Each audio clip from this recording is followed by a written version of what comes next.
ନୂଆ ଧାନ ସହ ନୂଆ ଆଶା, ପ୍ରେମ, ଭାତୃତ୍ୱ ତଥା ଆନନ୍ଦର ଉତ୍ସବ ନେଇ ଆସିଥିବା ପବିତ୍ର ନବାନ୍ନ ପର୍ବ ଉପଲକ୍ଷେ ଆପଣ ସମସ୍ତଙ୍କୁ ମୋ ତରଫରୁ ହାର୍ଦ୍ଦିକ ଅଭିନନ୍ଦନ। ନମସ୍କାର ଦର୍ଶକ ବନ୍ଧୁ, ଷ୍ଟଡି ଟ୍ୟୁବ୍ କ୍ଲାସେସ୍ରେ ଆପଣମାନଙ୍କୁ ସ୍ୱାଗତ। କଥାରେ ଅଛି, ଓଡ଼ିଶାରେ 12 ମାସରେ 13 ପର୍ବ। ସତରେ ଆମ ପର୍ବପର୍ବାଣି ଖାଲି 13 ସଂଖ୍ୟା ଭିତରେ ସୀମିତ ନୁହେଁ। ଆମ ରାଜ୍ୟ ଓଡ଼ିଶା ପର୍ବପର୍ବାଣିର ଗନ୍ତାଘର। ଏହା ବ୍ୟତୀତ ଆହୁରି ଅନେକ ପର୍ବ ଆନନ୍ଦ ଉତ୍ସାହର ସହ ଆମେ ପାଳନ କରିଥାଉ। ମାନବ ଜୀବନ ଜଞ୍ଜାଳମୟ ଓ ବିଷାଦଗ୍ରସ୍ତ। ଜୀବନର ନିରସତା ଓ ମନର କ୍ଳାନ୍ତି ଦୂର କରି ଜୀବନକୁ ସରସ, ସୁନ୍ଦର ଓ କର୍ମଚଞ୍ଚଳ କରିବାରେ ପର୍ବପର୍ବାଣିର ମୁଖ୍ୟ ଭୂମିକା ରହିଥାଏ।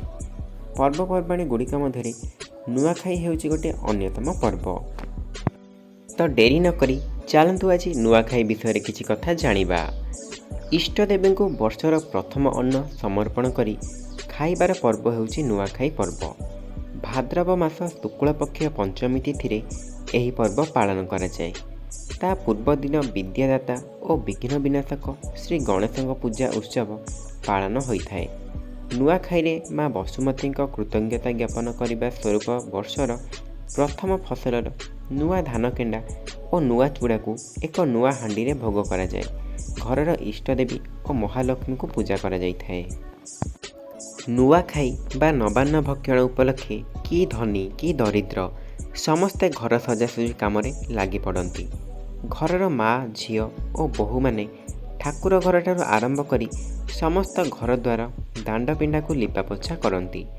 ଘରେ ବ୍ୟବହୃତ ଖଟ, ପିଢ଼ା, ଡାଲା, କୁଲା, ଲୁଗାପଟା, ବିଛଣାପତ୍ର, ଡବାଡବି ଆଦିକୁ ସଫା କରି ସଜାଇ ରଖନ୍ତି।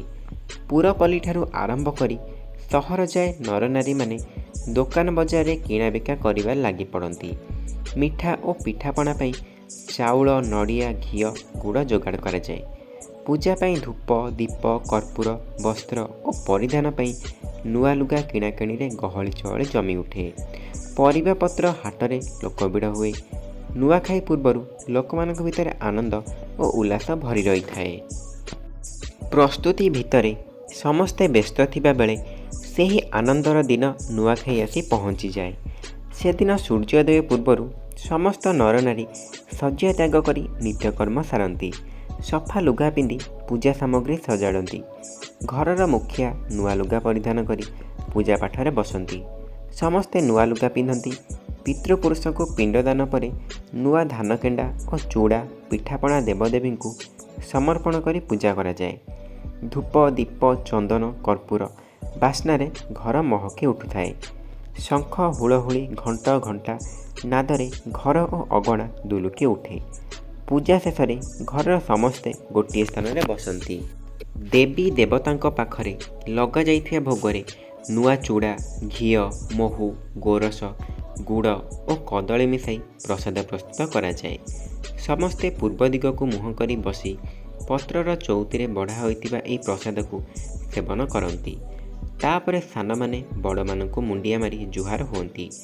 ଏହାକୁ ନୂଆଖାଇ ଜୁହାର କୁହାଯାଏ। ତାପରେ ବଡ଼ମାନେ ଖାଇବା ପାଇଁ ବସନ୍ତି।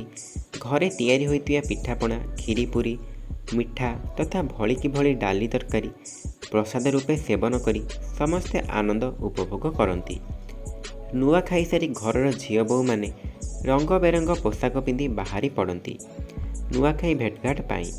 ଘର ଘର ସାହି ସାହି ବୁଲି ଗୁରୁଜନମାନଙ୍କୁ ମୁଣ୍ଡିଆ ମାରି ଜୁହାର ହୁଅନ୍ତି। ବୁଢ଼ାବୁଢ଼ୀମାନେ ହସ ଖୁସିରେ କୁହନ୍ତି, ବଞ୍ଚିଥିଲେ ଆର ବର୍ଷକେ ଦେଖାହେମା। ଏହି ପର୍ବରେ ବୁଢ଼ାବୁଢ଼ୀଙ୍କ ଠାରୁ ଆରମ୍ଭ କରି ପିଲାମାନଙ୍କ ପର୍ଯ୍ୟନ୍ତ ସମସ୍ତେ ଗାଁର ମନ୍ଦିରକୁ ଯାଇ ଦେବ ଦର୍ଶନ କରିବାର ବିଧି ରହିଛି। ଖରିଫ ଓ ରବି ଫସଲର ଉତ୍ପାଦନ ବଢ଼ୁ ଏବଂ ସଂସାରରୁ ଅନ୍ନ କଷ୍ଟ ଦୂର ହେଉ ବୋଲି ଠାକୁରଙ୍କ ପାଖରେ ପ୍ରାର୍ଥନା କରାଯାଏ। ସଞ୍ଜ ନଇଁ ଆସିଲେ ଖେଳକୁଦ, ମୌଜ ମଜଲିସରେ ସମସ୍ତେ ମଜିଯାଆନ୍ତି।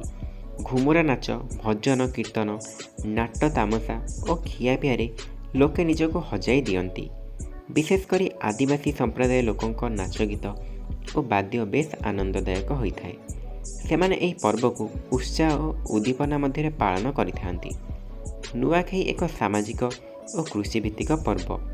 ଏହି ପର୍ବ ପାଳନ ଫଳରେ ନୂଆ ଫସଲ ଅମଳ ପାଇଁ କୃଷକ ମନରେ ଆନନ୍ଦ ଓ ଉତ୍ସାହ ବଢ଼ିଥାଏ। ଏ ପର୍ବ ଉପଲକ୍ଷେ ଯିଏ ଯେଉଁଠି ଥାଆନ୍ତୁ ନା କାହିଁକି ଆଗରୁ ଆସି ଘରେ ପହଞ୍ଚିଥାନ୍ତି। ଏହି ପର୍ବର ବିଶେଷତ୍ୱ ହେଲା ଏହା ଜନସାଧାରଣଙ୍କୁ ସାମାଜିକ ବନ୍ଧନର ଗୁରୁତ୍ୱ ଶିଖାଇଥାଏ। ବ୍ୟକ୍ତି ବ୍ୟକ୍ତି ମଧ୍ୟରେ ମାନବିକତା ଓ ଭ୍ରାତୃତ୍ୱ ଭାବନା ସୃଷ୍ଟି କରିଥାଏ। ଏଥିରେ ଜାତି ଅଜାତି ଉଚ୍ଚ ନିଚ ଭେଦଭାବ ନଥାଏ। ସମସ୍ତଙ୍କ ମନରୁ ବାଦ ବିବାଦ ମାନ ଅଭିମାନ ରାଗରୁଷା ଅପସରି ଯାଇଥାଏ। ଆମର ବ୍ୟକ୍ତିଗତ ଓ ସାମାଜିକ ଜୀବନ ସଦ୍ଭାବନାରେ ପୂରି ଉଠେ। ଆମର ଧର୍ମ ସଂସ୍କୃତି ଓ ପରମ୍ପରାକୁ ଠିକ୍ ବାଟରେ ପରିଚାଳନା କରିବାରେ ଏହାର ବିଶେଷ ସହାୟକ ହୋଇଥାଏ।